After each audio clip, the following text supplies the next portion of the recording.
आपातकाल के काले अध्याय के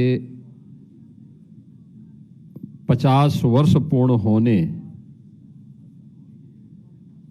के उपलक्ष्य में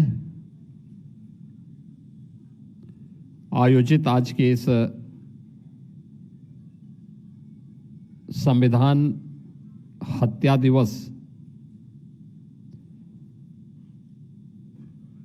कार्यक्रम में उत्तर प्रदेश विधान परिषद के सभापति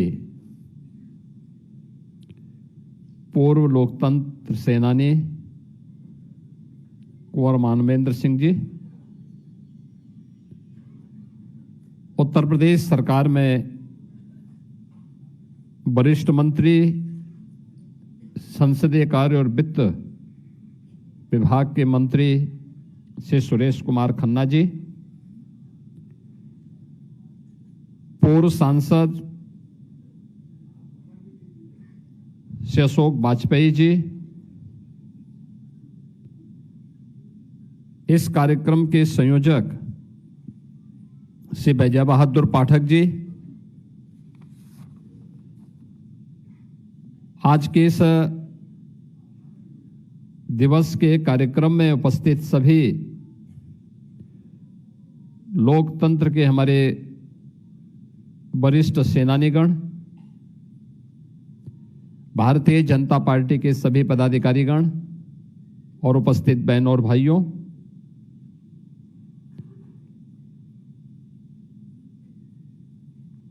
पंद्रह अगस्त 1947 को भारत आजाद होता है।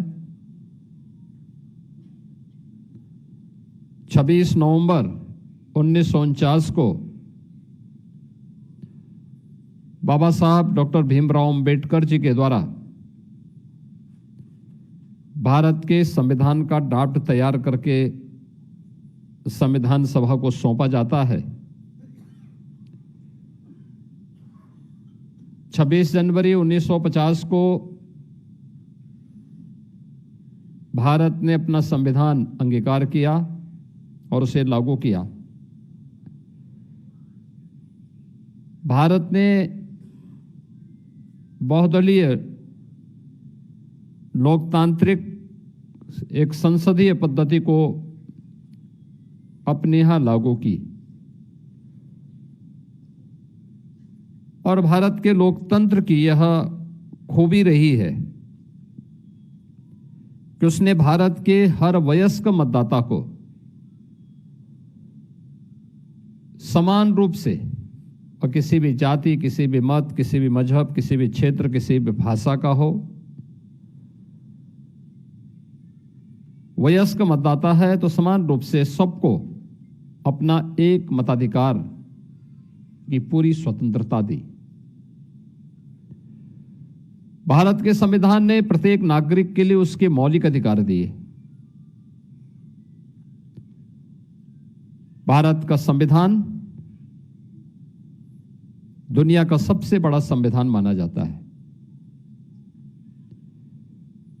दुनिया का भारत गौरव के साथ कहता है कि हम दुनिया के सबसे बड़े लोकतंत्र हैं और भारत को ही यह गौरव भी हासिल है कि दुनिया का सबसे प्राचीन लोकतंत्र के रूप में, लोकतंत्र की जननी के रूप में भी भारत दुनिया के अंदर अपनी बात को प्रभावी ढंग से रखने का अधिकार रखता है। सैकड़ों वर्षों की गुलामी के बाद 15 अगस्त 1947 को जिस देश को आजादी मिली, देश के महान स्वतंत्रता संग्राम सेनानियों ने, हुतात्माओं ने, क्रांतिकारियों ने अपना बलिदान देकर के जिस देश को आजाद किया, उसकी स्वाधीनता के लिए अपना सर्व कुछ न्यौछावर कर दिया। स्वतंत्र भारत की व्यवस्था कैसे होनी चाहिए, 1946 के देश के अंदर संविधान सभा के लिए हुए चुनावों के बाद भारत के अंदर एक संविधान सभा का गठन डॉक्टर राजेंद्र प्रसाद जी की अध्यक्षता में बनती है और जिसे 26 जनवरी 1950 को भारत ने लागू किया। लेकिन देश के महान स्वतंत्रता संग्राम सेनानियों का जो संकल्प था, भारत के बारे में उनका जो सपना था, उस सपने को अपने राजनीतिक स्वार्थ का, अपने संकीर्ण राजनीतिक स्वार्थों की प्रतिपूर्ति का एक माध्यम बनाया था आजादी के बाद एक परिवार ने। गाए बगाए आज भी उस परिवार के माया मोह से व्यवस्था कभी कभी ऐसी जकड़ी भी दिखाई देती है। अभी भी उन सच्चाइयों को, उन पर्दों से अभी तस्वीर को साफ किए जाने की आवश्यकता है।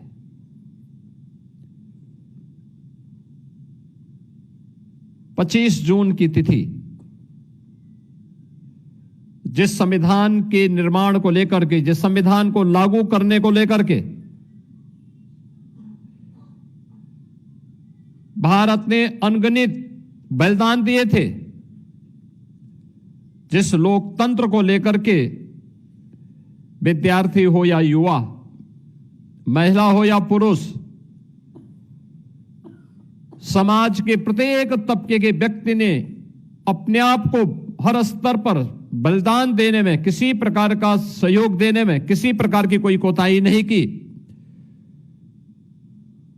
बाबा साहब भीमराव अंबेडकर ने तमाम अपमान सहने के बावजूद अपनी पूरी ताकत के साथ, अपनी पूरी बुद्धिमत्ता के साथ भारत के संविधान का जो ड्राफ्ट तैयार करके भारत के नागरिकों के लिए दिया था, उस संविधान का गला घोंटने में कांग्रेस की सरकार को कोई समय नहीं लगा। प्रश्न ये उठता है कि क्या कोई व्यक्ति देश से बड़ा हो सकता है? जो पाप कांग्रेस ने और तत्कालीन प्रधानमंत्री के रूप में श्रीमती इंदिरा गांधी ने 25 जून 1975 को किया था, अपनी सत्ता बनी रहे। इस देश के क्रांतिकारी नारा देते थे, तेरा वैभव अमर रहे मां, हम दिन चार रहे न रहे। और कांग्रेस ने उस दिन उस संकल्प को कैसे उस संकल्प को चकनाचूर किया कि मेरी सत्ता बनी रहे, चाहे लोकतंत्र रहे न रहे। और यह करके कांग्रेस ने आज ही के दिन 50 वर्ष पहले भारत के संविधान का गला घोंटने का काम किया था। भारत के संविधान का गला, ये भारत के नागरिकों के साथ हम भारत के लोग का जो संकल्प भारत के संविधान के प्रेम्बल में प्रारंभ होता है, उन लोगों की भावनाओं पर कुठाराघात था। उनके संकल्पों को चकनाचूर करने की एक कुत्सित चेष्टा थी। कैसे प्रेम्बल तक में देर रात्रि में उन्होंने संशोधन करके धर्मनिरपेक्ष और समाजवादी शब्द जोड़ करके भारत की आत्मा पर कुठाराघात करने का कार्य किया था, संविधान की आत्मा को चकनाचूर किया था। ये किसी से छुपा हुआ नहीं। और अफसोसजनक तो ये कि पहले आम चुनाव के बाद बनी हुई तत्कालीन पंडित नेहरू की सरकार से लेकर के लगातार जब भी कांग्रेस को अवसर मिला, कांग्रेस ने बाबा साहब भीमराव अंबेडकर और भारत के संविधान को अपमानित करने का कोई मौका गंवाया नहीं। याद करिए, अभी 2 दिन पहले हम लोगों ने डॉक्टर श्यामा प्रसाद मुखर्जी जी का बलिदान दिवस के कार्यक्रम में भारत माता के उस महान सपूत के प्रति हमें श्रद्धान्वित होने का एक अवसर प्राप्त हुआ था। कश्मीर भारत का हिस्सा बना रहे, एक देश में 2 प्रधान 2 विधान और 2 निशान नहीं चलेंगे। देश की आजादी के बाद भारत माता की किसी सपूत ने नारा दिया था, वो डॉक्टर श्यामा प्रसाद मुखर्जी थे।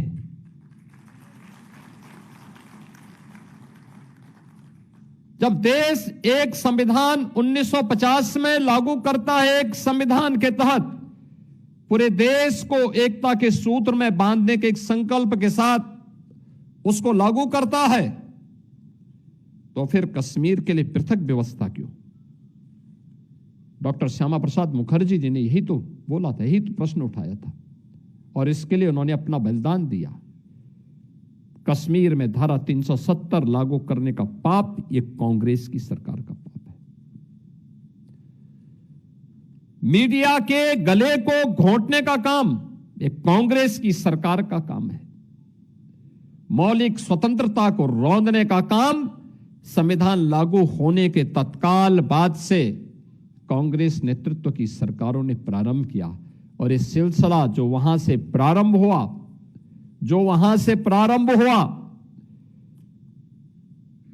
1952 रहा हो,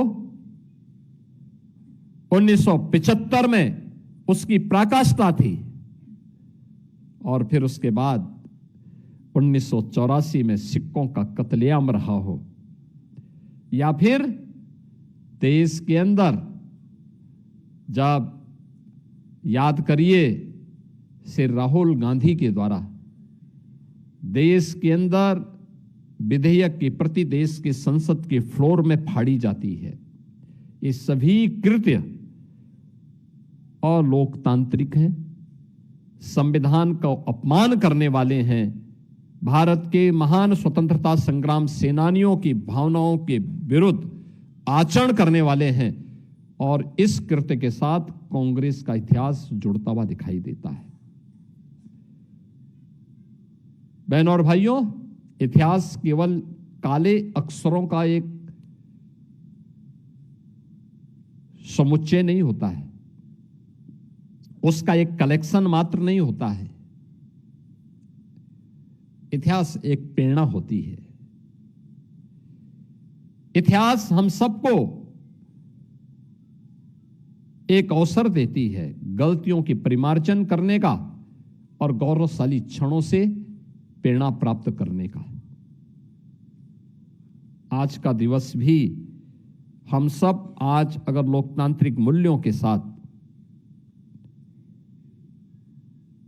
अपने मौलिक अधिकारों के साथ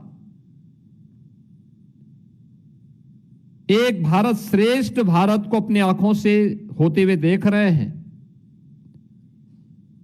तो भारत के लोकतंत्र के कारण है। एक सामान्य परिवार में पैदा होने वाला व्यक्ति देश का प्रधानमंत्री और देश का राष्ट्रपति बन सकता है, इसलिए क्योंकि भारत एक लोकतांत्रिक देश है।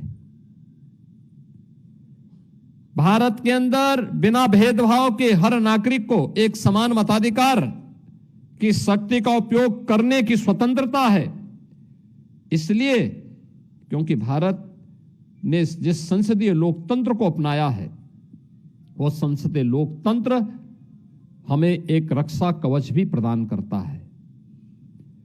भारत ने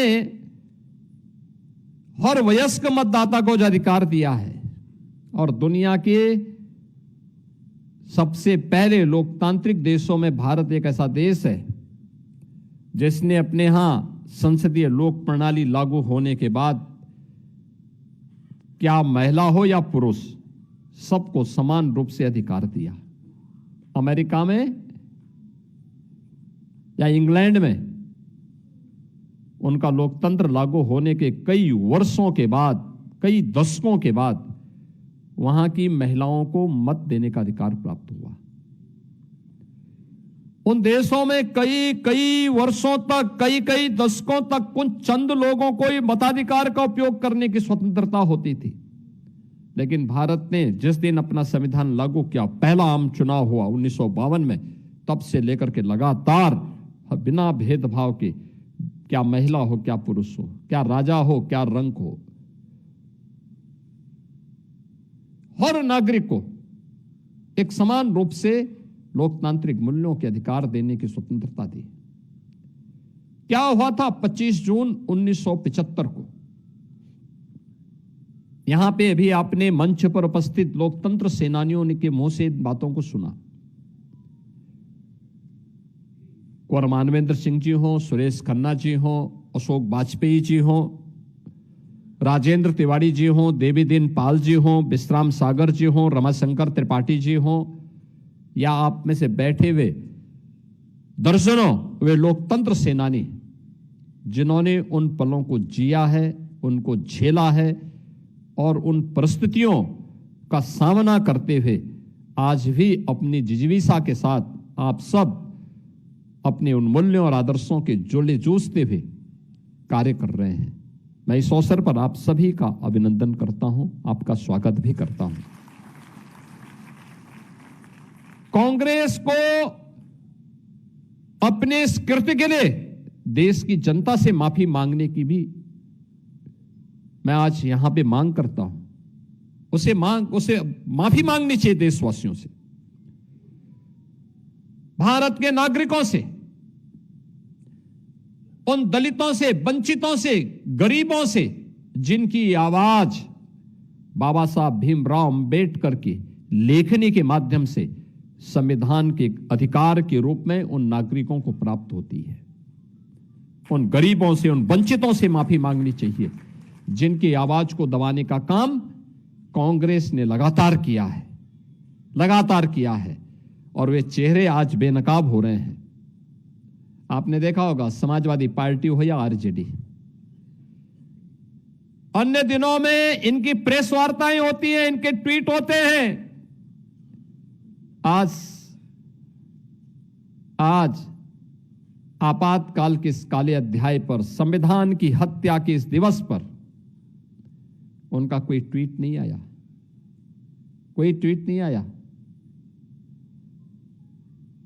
खन्ना जी ने यहां बताया है, स्वर्गीय मुलायम सिंह जी, स्वर्गीय जयप्रकाश जी रहे हो, डॉक्टर राम मनोहर लोहिया रहे हो, राजनारायण जी रहे हो, या आरजेडी के वर्तमान में नेता श्री लालू प्रसाद यादव लालू जी हो, ये सभी संविधान का गला घोंटने के खिलाफ किए जा रहे आंदोलन का हिस्सा थे। अटल जी विपक्ष के वरिष्ठ नेता थे। सरदेव अटल जी, सरदेव लाल कृष्ण आडवाणी जी, सरदेव डॉक्टर मुरली मनोहर जोशी जी, सरदेव राजनाथ सिंह जी, ये सभी वरिष्ठ नेता राष्ट्रीय स्वयंसेवक संघ के पदाधिकारी हों, भारतीय जनसंघ के पदाधिकारी रहे हों या जनता पार्टी के, ये सभी लोग कांग्रेस की तानाशाही पूर्ण कार्रवाई का विरोध कर रहे थे। उसका उन्होंने पुरजोर विरोध किया, यातनाएं भी झेली। लेकिन आज कौन वे लोग हैं जो कांग्रेस के खिलाफ खड़े तो हुए थे, लेकिन अपनी सत्ता स्वार्थ के लिए आज कांग्रेस के सामने ये नाक रगड़ते हुए दिखाई देते हैं। इनका चेहरा भी आज आप सब देख रहे होंगे। ये लोकतंत्र की दुहाई देते हैं,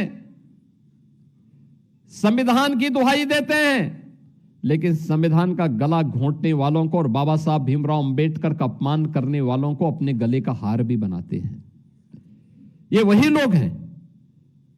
इनका ये दोहरा चरित्र लोकतंत्र के लिए भी खतरनाक है और साथ साथ उन मूल्यों और आदर्शों के सामने भी सबसे बड़ी बाधा है जो भारत के स्वाधीनता संग्राम सेनानियों ने जो सपना देखा था।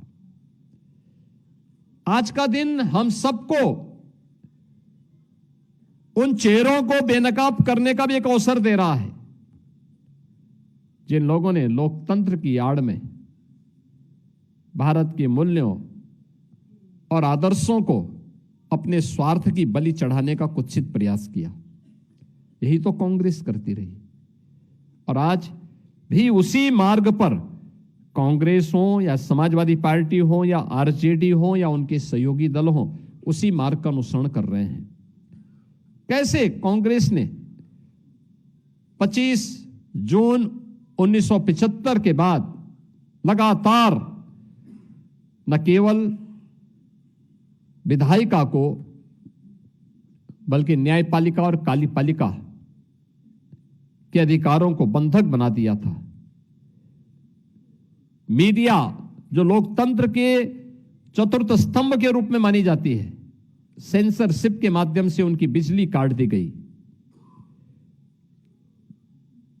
उस समय विजुअल मीडिया नहीं था, सोशल मीडिया नहीं था, लेकिन प्रिंट मीडिया की प्रिंटिंग के मार्ग में कैसे बाधाएं खड़ी करने का प्रयास किया था। जनसत्ता के बारे में कहते हैं उन्होंने जो अपनी पूरा संपादकीय कॉलम था ब्लैंक छोड़ा था, विरोध में ब्लैंक छोड़ा था। कुछ समाचार पत्रों ने काले पृष्ठों के साथ अपना पूरा ब्लैंक पेपर बाहर भेजा था, पब्लिक के सामने पहुंचाया था विरोध दर्ज करने के लिए। लेकिन उस समय भी बहुत सारे लोग ऐसे थे जो लोकतंत्र के लिए और भारत के लिए अपने आप को समर्पित भाव के साथ कार्य कर रहे थे। 1 लाख से ज्यादा लोकतंत्र सेनानी गिरफ्तार हुए थे, सैकड़ों पत्रकार गिरफ्तार हुए थे, अधिवक्ता गिरफ्तार हुए थे, समाज के अलग अलग तबके के लोग, क्या चिकित्सक, क्या शिक्षक, क्या अधिवक्ता, क्या किसान, क्या नौजवान, क्या विद्यार्थी, क्या महिला, क्या पुरुष, इन सभी ने बढ़ चढ़ करके लोकतंत्र को बचाने के लिए अपनी पूरी ताकत लगाई। और आज उसी का परिणाम है कि भारत का लोकतंत्र फिर पूरी बुलंदियों के साथ आगे बढ़ रहा है। और अब तो बुलंदियों के साथ क्या भारत, जब हम काले अध्याय, देश के संविधान को कलंकित करने वाले इस अध्याय के 50 वर्ष पूर्ण होने पर इस संगोष्ठी का हिस्सा बन रहे हैं, बहनों और भाइयों, बहुत सारे प्रश्न हम सबके सामने हैं। और प्रश्न वही, क्या उस कांग्रेस को, उस समाजवादी पार्टी को, उस आरजेडी को जिन्होंने संविधान का गला स्वयं घोंटा था और जब भी अवसर मिला परिवारवाद के लिए, सत्ता स्वार्थ के लिए संविधान का गला घोंटने में किसी प्रकार की कोई कोताही नहीं बरती, क्या उनको संविधान की दुहाई देने का कोई अधिकार है या नहीं है?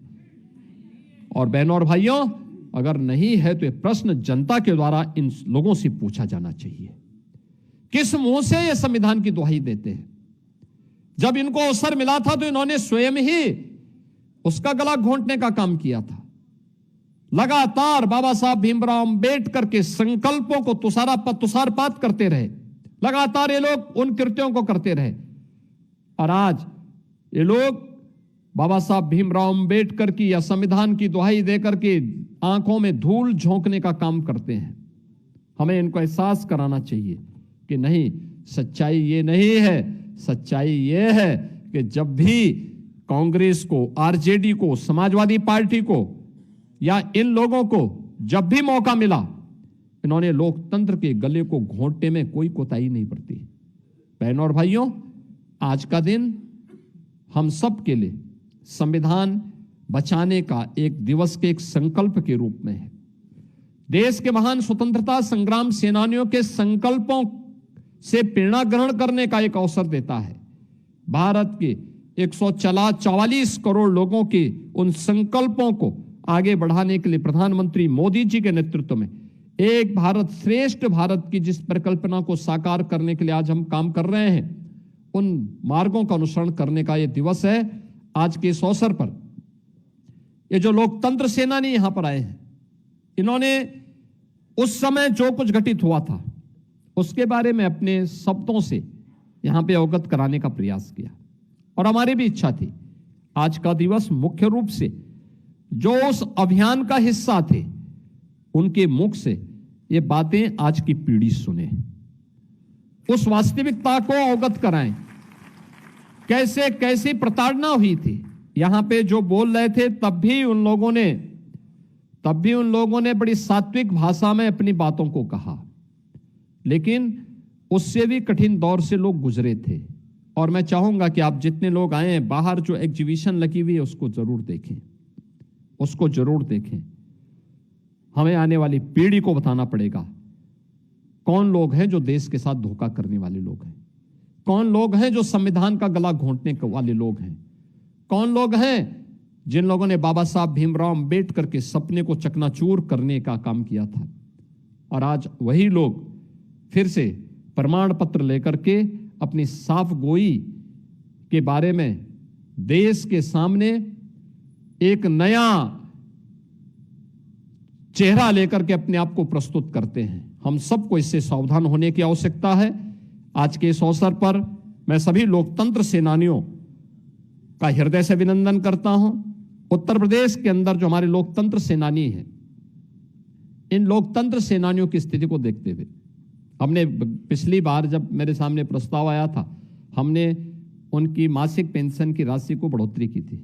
और इस बार हम उनको घोषणा कर रहे हैं कि उनको कैशलेस उपचार की व्यवस्था उनके और उनके परिवार के सदस्यों के लिए हम लोग इस अवसर पर प्रदेश के अंदर लागू करेंगे, जिससे उनको इसकी सुविधा का लाभ प्राप्त हो सके। और मैं तो सभी लोकतंत्र सेनानियों से अपील करूंगा कि वे अपने अपने जनपद में जाकर के इन चेहरों को बेनकाब जरूर करें जिन्होंने संविधान का गला घोंटने का काम किया था, जिन्होंने 1975 में संविधान का गला घोंटने का काम किया था। और लगातार वे लोग, जब भी उन्हें अवसर प्राप्त हुआ है, वे लगातार भारत के संविधान का अपमान किए हैं। ऐसे लोगों को बेनकाब करने के लिए आपातकाल की उन दर्द भरी स्थितियों के बारे में उनको प्रत्येक नागरिक को अवगत करानी, वर्तमान पीढ़ी को बताई जाने की आवश्यकता है। क्योंकि 50 साल का एक कालखंड, ये लगभग 2 युगों के बराबर है। ये 2 युग, ये 2 पीढ़ियां आ चुकी हैं। इस पीढ़ी को, वर्तमान पीढ़ी को इसके बारे में अवगत कराई जाने की आवश्यकता है, जिससे ये बातें आने वाली पीढ़ी तक पहुंच सके और आने वाले समय में किसी में भी कोई भी ये दुस्साहस न कर सके कि भारत के संविधान का गला घोंट सके। इन्हीं शब्दों के साथ आप सबके सुखद और मंगलमय जीवन की कामना करते हुए मैं अपनी वाणी को विराम देता हूं। धन्यवाद। जय हिंद।